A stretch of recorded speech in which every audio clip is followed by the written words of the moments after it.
Jika ingin menjadi orang yang terbaik, jangan mencoba untuk berpikir dan bertindak seperti orang mayoritas. Don't act like majority of the people.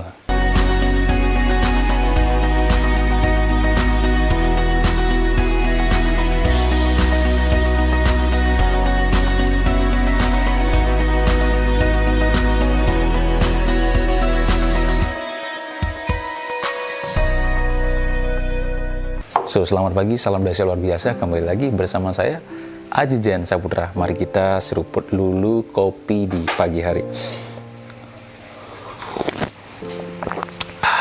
Wah, enak luar biasa. So, sahabatku, hari ini kita akan membahas sebuah mindset seorang pengusaha. Ada 7 mindset seorang pengusaha akan saya bagikan kepada Anda. Karena hal ini menjadi esensi sekali di saat Anda mulai mendedikasikan diri Anda untuk menjadi seorang pengusaha. So, saya berharap jangan dulu berpikir bagaimana caranya untuk scale up terlalu jauh. Jadi perbaiki dulu bagaimana mindset kita. Nah, ini adalah 7 mindset yang harus kita miliki sebelum ujuk-ujuk kita mau scale up. So, yang pertama adalah Anda jangan pernah berpikir dan bertindak seperti halnya mayoritas di luar sana. Karena apa? Kalau kita melihat sejarah kembali, orang-orang yang hebat, orang-orang yang terbaik di luar sana, mereka tidak pernah mengerjakan sesuatu yang sama dengan mayoritas. Let's say, ada 100 orang, hanya 1 orang yang berbeda dan mereka melakukan apa yang benar-benar mereka inginkan. Artinya mereka tidak bertindak dan berpikir seperti halnya orang kebanyakan. Bahkan sebuah penelitian dari Universitas Columbia, dari 100 mahasiswa yang lulus dari sana, 40 tahun sejak kelulusannya, hanya 1 yang benar-benar makmur. Jadi ini membuktikan bahwa sekelas kampus kelas dunia seperti itu pun, itu hanya 1% yang benar-benar memiliki kehidupan yang makmur. Artinya bagaimana dengan kita sekarang? Nah, kita bisa lihat kondisi kita sekarang tanpa memiliki mindset yang benar, bagaimana nantinya di 40 tahun kehidupan sejak sekarang ini. Bahkan jangan terlalu jauh, 10 tahun yang akan datang, 5 tahun yang akan datang, bagaimana kita bisa melihat kehidupan kita tanpa mindset yang benar. Nah, ternyata baru kita lihat lebih spesifik lagi, 1% ini mereka benar-benar berpikir dan bertindak sama sekali berbeda dari 99% ini. Mereka tidak mengikuti pola, cara dan strategi orang-orang yang memiliki pemikiran dan mindset di 99% ini. Bahkan terbalik, benar-benar terbalik, 100% terbalik, ya. Jadi teman-teman pastikan kita ini memiliki cara berpikir dan tindakan yang benar-benar berbeda dengan orang kebanyakan. Jika di luar sana ada berpikir bahwa uang adalah sumber dari kejahatan, kita harus mulai berpikir bahwa uang adalah sumber dari kebaikan. Di saat orang luar berpikir sukses itu adalah bakat, ya, kita harus berpikir bahwa sukses itu adalah bisa dipelajari, bisa dilatih, bisa dipersiapkan. Di saat mayoritas orang di luar sana tidak suka baca, Anda harus memiliki cara berpikir membaca minimal 4 buku dalam sebulan, 1 buku dalam seminggu. Seperti halnya apa yang pernah saya bahas di link ini, belajar cara belajar, ya. Kita juga harus memiliki cara berpikir bagaimana caranya untuk belajar. Di saat orang-orang di luar sana berkumpul dengan teman-temannya, mereka bergosip, Anda berpikir hanya membicarakan hal-hal yang bermanfaat, hal-hal yang penting, hal-hal yang baik, hal-hal yang positif. Di saat di luar sana ada orang-orang yang malas untuk berolahraga walaupun dia tahu olahraga itu adalah sesuatu yang baik, sesuatu yang positif, sesuatu yang membuat dirinya itu sehat, tapi mereka tidak melakukannya. Anda benar-benar berolahraga dan action setiap paginya untuk menjaga mental dan tubuh Anda jauh lebih sehat. Di saat di luar sana orang yang mulai berhasil, mulai sukses, mereka sombong, Anda harus mulai semakin rendah hati, semakin respect kepada orang apapun, ya, apapun posisi mereka. Nah, bahkan di luar sana banyak orang-orang yang sukses, kaya raya dan memiliki harta tahta yang begitu luar biasa. Mereka berpikir untuk mencari another partner, ya, bahkan kawin lagi. Tapi bagi Anda, Anda harus setia pada pasangan Anda. Ini mindset yang memang sepertinya simple dan sederhana, tapi akan sangat mempengaruhi perjalanan sukses Anda. Di luar sana mayoritas begitu punya duit sedikit, ya, ada kumpul beberapa tabungan, mereka sudah berpikir untuk mencari sesuatu yang baru, motor baru, mobil baru, atau bahkan rumah baru. Tapi bagi Anda, fokus untuk membangun bisnis. Cukup sepeda motor yang second saja, cukup mobil yang second saja, cukup tidak harus rumah yang langsung baru seperti itu. Ya, invest di sana, build sendiri, itu akan mungkin jauh lebih. But defend lagi, yang jelas bukan konsumtif, tapi bagaimana kita invest sesuatu yang bisa menghasilkan uang yang lebih banyak lagi. Nah, ini adalah mindset yang lebih tepat. Walaupun sebenarnya ada mindset yang harus kita tanamkan lagi, bahwa ternyata mobil saya second saja, Avanza cukup. Kadang ini juga harus kita hati-hati, ya, karena energi kita di saat kita menarik Avanza yang kita dapatkan.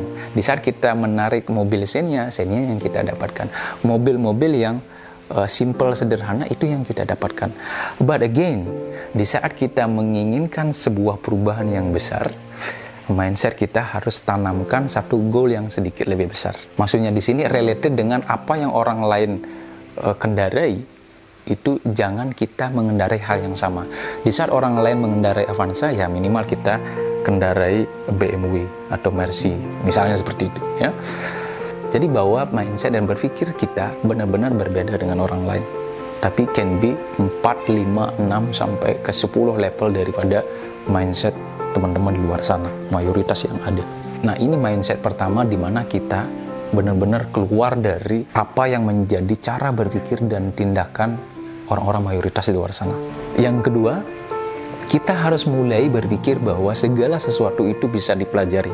Orang-orang sukses di luar sana, mereka percaya bahwa segala sesuatu itu bisa dipelajari, bisa dilatih, bisa dipersiapkan dengan baik, bukan bakat. Kalau misalnya Anda dari awal sudah memiliki mindset bahwa saya tidak memiliki bakat, saya tidak memiliki bakat sebagai seorang sales, saya tidak memiliki pemahaman tentang accounting, saya tidak memiliki bakat menjadi seorang pejuang di perantauan, bahkan Anda berpikir bahwa IQ Anda di bawah rata-rata, nah ini akan sangat mengganggu diri Anda. Anda akan stuck di sana. Anda tidak bisa berkembang dan mau mencoba untuk belajar. Contoh misalnya, saya berbicara di depan kamera sekarang. Apakah sebelumnya saya bisa berbicara di depan kamera? Enggak bisa. Saya berulang-ulang mencoba. Public speaking, bicara di depan banyak orang. Apakah dari awal saya sudah terbiasa berbicara di depan orang? Enggak. Perjuangannya luar biasa. Sabar, apakah sabar bisa dipelajari? Bisa. Semua hal. Anak saya gitar dari awal, apakah dia memiliki bakat dan sejak lahir menjadi seorang gitaris? No. Anak saya yang kedua, saya push menjadi seorang dancer. Apakah dia dari awal sudah memiliki bakat sebagai seorang dancer? Enggak. No. Gitu. Jadi semuanya bisa kita push, kita pelajari, kita latih semaksimal mungkin, dan kita fokus energi kita di sana, kita mendapatkan apa yang benar-benar kita fokuskan. Apa yang kita terus pelajari, apa yang terus kita latih, semakin sering, semakin terbiasa. Nah, ini mindset yang ketiga tentang uang. Banyak sekali orang salah tentang persepsi mereka terhadap kekayaan, terhadap uang itu sendiri. Perhatikan kata-kata saya.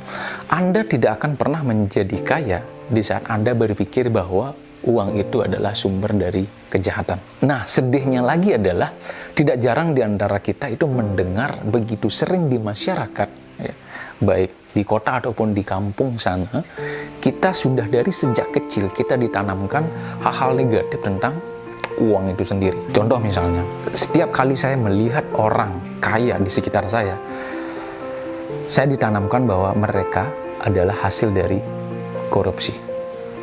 Jadi hasil dari sebuah kejahatan. Dan setiap orang yang bawa mobil di depan saya melihat, apalagi di saat dia pam-pam, ya, klaksonnya dibunyikan, di sekitaran saya secara tidak sadar, saya mendengar ego mereka yang terlalu tinggi. Bahkan di saat kita datang ke pasar tradisional, begitu banyaknya orang yang berjualan di sana, dan mereka menggunakan berbagai macam trik dan cara untuk mendapatkan laba yang lebih besar, keuntungan yang lebih besar, dan itu kita lihat sebagai orang-orang yang serakah. Bahkan kita berpikir bahwa uang bukanlah sumber dari sebuah kebahagiaan. Segala sesuatu tidak selamanya harus uang. Yes, betul. Tapi Ini kembali lagi, kita mau fokus pada mindset yang negatif itu atau mencoba untuk menerima mindset yang baru ini, di mana kita akan dibawa ke tempat yang jauh lebih indah, jauh lebih bahagia, jauh lebih menerima sebenarnya apa yang menjadi keinginan kita, ya. Dan berbagai macam yang begitu sering kita dengarkan, dan bahkan mungkin Anda lebih lancar menyebutkan berbagai mindset negatif kita terhadap uang yang sudah sering kita dengar gitu ya. Nah, padahal bisa jadi apa yang kita pikirkan itu benar-benar bertolak belakang. Misalnya satu, orang-orang yang paling kaya adalah orang-orang yang paling berdonasi paling banyak. Kedua, misalnya cara berpikir untuk melawan kemiskinan adalah dengan cara tidak menjadi salah satu dari mereka. Yang ketiga adalah menjadi orang miskin, ya, apalagi kita benar-benar kekurangan, ini akan menjadi sumber kejahatan malah, ya, bisa jadi, ya. Tapi belum tentu juga, ya kan, kita tidak mencoba untuk mengeneralisir, bisa jadi seperti itu. Yang keempat, bahkan kita bisa membeli kebahagiaan kita, bukan membeli sih, tapi membuat kebahagiaan kita lebih cepat, ya, terjadi di saat kita memiliki lebih banyak uang, ya, dengan cara jalan-jalan, dengan cara bayarin orang ini, dengan cara bayarin pasangan kita, anak kita, ya, suami kita, istri kita, orang tua kita, apapun bentuknya, ini bisa membuat diri kita ini semakin bahagia. Dan bahkan tidak jarang para teman-teman di luar sana setuju bahwa semakin banyak kita bersedekah, semakin banyak kita berbagi pada orang lain, uang itu akan semakin banyak hadir, ya. Dan lingkungan juga akan semakin bahagia. Di saat itu juga kita akan diterima, dan kita akan merasa bahwa hidup kita itu lebih berarti, lebih bermanfaat bagi mereka. So itu dia. Jadi cobalah berpikir bahwa uang itu adalah sesuatu yang bagus untuk saya sendiri. Dan yang keempat, segala hasil yang saya dapatkan itu tergantung dari apa yang saya pikirkan dan apa yang saya lakukan. Jadi ini mindset yang sangat penting sekali, ya. Apapun yang mereka dapatkan itu benar-benar sesuai dengan perilakunya sendiri. Apa yang dia lakukan, bukan orang lain, gitu. Ya, saya sering juga membahas sebelum-sebelumnya, ya, if it's to be, it's up to me, gitu. Jadi apapun yang terjadi di luar sana itu adalah saya yang menjadi sumber, baik itu positif ataupun negatif. Jadi selalu berpikir bahwa hasilnya itu tergantung dari apa yang Anda lakukan, apa yang Anda pikirkan. Nah, maksudnya adalah berpikir positif saja itu tidak cukup. Kita harus benar-benar selaras dengan apa yang kita pikirkan, dengan apa yang kita lakukan sehari-hari dalam kehidupan kita sehari-hari. Itu harus kongruen, harus selaras dengan apa yang kita inginkan.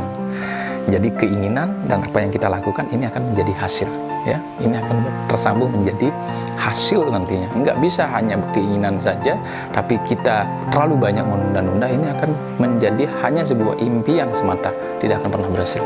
Begitu. Jadi apa yang Anda inginkan, lakukan, dan Anda akan menciptakan sebuah hasil sesuai dengan perilaku Anda sendiri. Yang kelima, ambil tanggung jawab sendiri, no blaming. Jangan pernah menyalahkan orang lain. Ini masih ada hubungannya dengan yang keempat tadi. Apapun yang terjadi di luar sana, yang terjadi di dalam diri saya, baik itu di keluarga, di kehidupan, di bisnis, ataupun di masyarakat, ya, di lingkungan manapun, segala sesuatu yang terjadi dalam kondisi dan situasi apapun, itu yang menyebabkan adalah saya, tidak ada orang lain. Di saat tim Anda atau karyawan Anda tidak mengerti instruksi Anda menyalahkan tim dan karyawan Anda, padahal Anda yang tidak jelas bagaimana instruksi yang Anda mestinya berikan kepada mereka. Di saat customer Anda komplain, itu adalah full kesalahan customer, padahal Anda perlu introspeksi diri apa yang mestinya diperbaiki. Ini artinya muncul sebuah pertanyaan besar. Kalau misalnya ini mindset yang Anda tolak, dan Anda mulai menganggap bahwa segala sesuatunya ini Anda tunjuk orang lain yang salah dan bertanggung jawab, terus bagaimana dengan kehidupan Anda? Siapa yang benar-benar bertanggung jawab terhadap kehidupan Anda dan nasib Anda nanti? Misalnya, gara-gara orang tua saya galak, saya menjadi orang penakut. Gara-gara lingkungan saya menjadi orang yang pesimis. Gara-gara staf dan karyawan saya agak malas-malasan, ya saya jadi perusahaan saya jadi tidak jalan, perusahaan saya jadi bangkrut, tidak berhasil, dan lain sebagainya. Nah, ini adalah cara berpikir yang harus di stop dari sekarang juga. Mulai sekarang Anda harus berpikir bahwa ketakutan saya adalah tanggung jawab saya, dan harus bisa saya kendalikan untuk lipat gandakan menjadi power saya untuk sebuah keberhasilan yang jauh lebih besar. Nah, Yang kedua, berpikir positif dan pergaulan yang positif itu adalah tanggung jawab saya. Ambil alih. Mulai sekarang saya akan mendidik tim saya, karyawan saya, keluarga saya, lingkungan saya, jika saya ingin mendapatkan sesuatu yang lebih baik. Mulai berpikir siapa yang bagusnya kita ajak berkolaborasi sehingga menghasilkan sebuah produk ataupun pelayanan yang jauh lebih hebat dari yang lainnya. So itu dia, stop blaming. Nah, jangan menyalahkan orang lain. Yang keenam, stop alasan.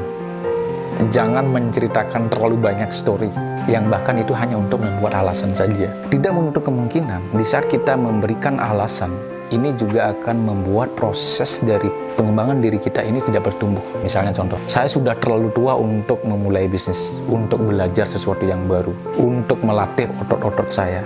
Sudah terlambat. Saya tidak memiliki modal untuk memulai bisnis. Saya bukan orang yang jago jualan. Nanti, ya siapa yang akan jualan? Saya nggak ngerti bagaimana caranya. Saya adalah anak orang kaya, jadi ya ngapain saya harus melakukan sebuah bisnis? Ya, kalau misalnya orang tua saya sudah kaya, saya sudah memiliki banyak uang, apa yang perlu saya lakukan lagi? Kenapa saya harus bisa belajar? Ini sebenarnya yang menghambat kita, ya, menghambat kita menuju pertumbuhan di dalam diri kita. Jadi stop semua pemikiran ini. Jadi coba lakukan mind detoxifikasi, ya, habis keluarkan semuanya, buang racun-racun pemikiran yang salah ini, dan lakukan itu berturut-turut. Coba change dengan cara berpikir yang baru. Nah, yang ketujuh, yang terakhir, selalu berpikir kaizen. Selalu berpikir untuk mendapatkan sesuatu yang berbeda, Anda harus melakukan sesuatu yang baru, yang lebih bagus daripada apa yang Anda lakukan kemarin. Ya, bukan membandingkan diri Anda dengan orang lain, tapi dengan diri Anda sendiri saat kemarin. Ya.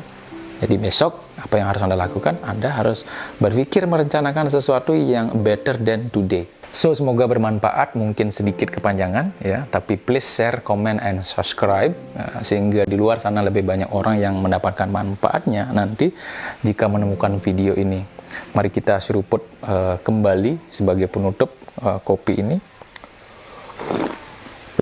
Tetaplah bersama saya, salam dahsyat luar biasa, Aji Jain Saputra.